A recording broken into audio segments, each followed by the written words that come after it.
basically I'm just outlining every single note of that chord.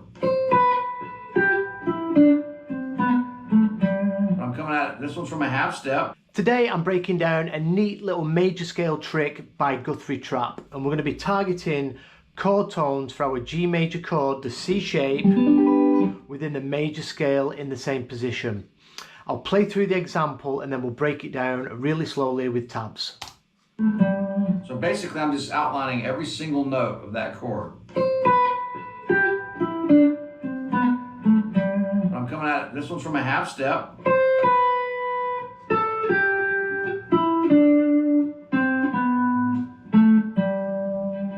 Right. So first of all, you need to know your chord shape. It's our C form for G, right there with the root on the 10th fret of the A string.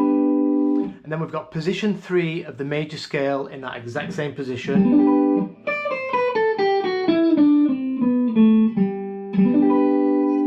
You can also practice your arpeggio for the chord. So we've got root, 3rd, 5th, root, 3rd. And them are the notes we're going to be targeting from a scale tone below each one of them tones. So for example, the first time we do this, here's our major 3rd on the 7th fret of the high E, but we use this scale tone right next door to target that chord tone. And then on the B string we go from the 10th fret of the B into the 8th fret of the B, that's our root. And then on the G string, we go 9th fret to the 7th fret, this is our 5th. So far we've covered the 3rd, the root and the 5th, all our chord tones for that triad. And then the D string, we're going to go 10, 9 on the D into the major 3rd. And then to finish it off, we're going to go 7th fret of the D over to the 10th fret of the A. That puts us back on the root. So it's a great way to learn the notes of the chord because we're targeting them. Instead of just learning exactly where they are as an arpeggio, which you still need to learn as well, if we're moving 2 chord tones, we're getting to hear a little bit of melody, plus you're really targeting where they are.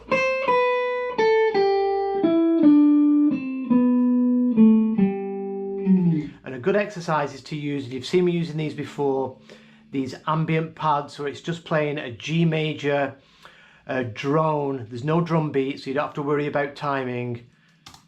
You can just play it to the sound of G major.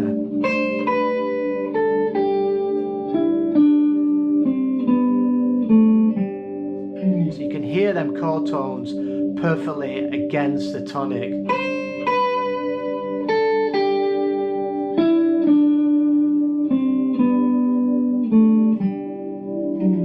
So that's covering position 3. If we move up a position, we can do exactly the same thing. So here we've got our A chord, A shape for G. And we've got our scale in that position.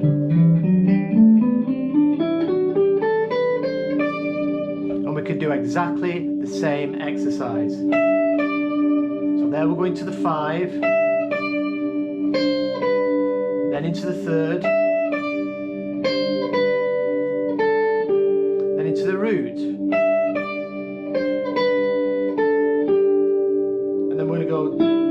Back to the 5 from the 9th fret of the G string. So far.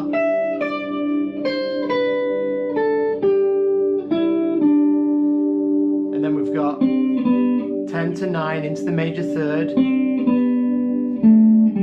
And then we finish on the A string 12 into the root. So we've done exactly the same thing. It's just everything's inverted and we're using a different position. So this shape,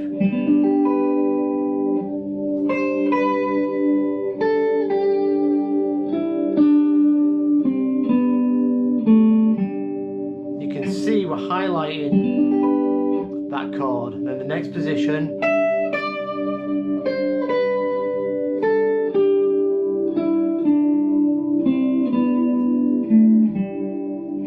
and I really recommend practicing things to these ambient pads. You can really train your ear to what these chord tones and intervals sound like.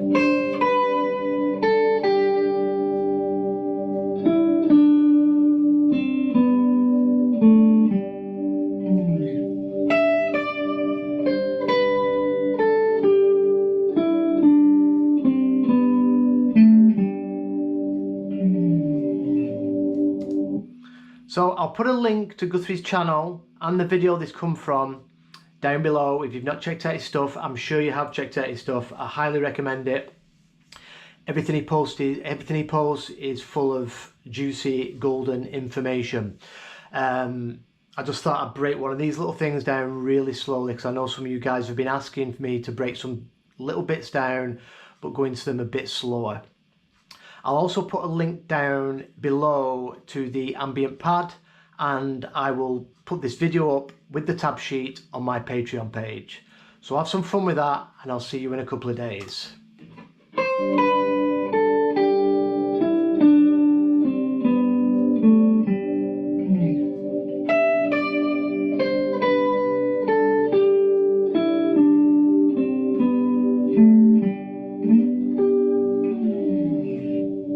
Remember, this applies for every position of the major scale. If you want me to go through all the positions, if you still get stuck with it, let me know. I'll do a video and we'll cover all 5 positions. Cheers, I'll see you later.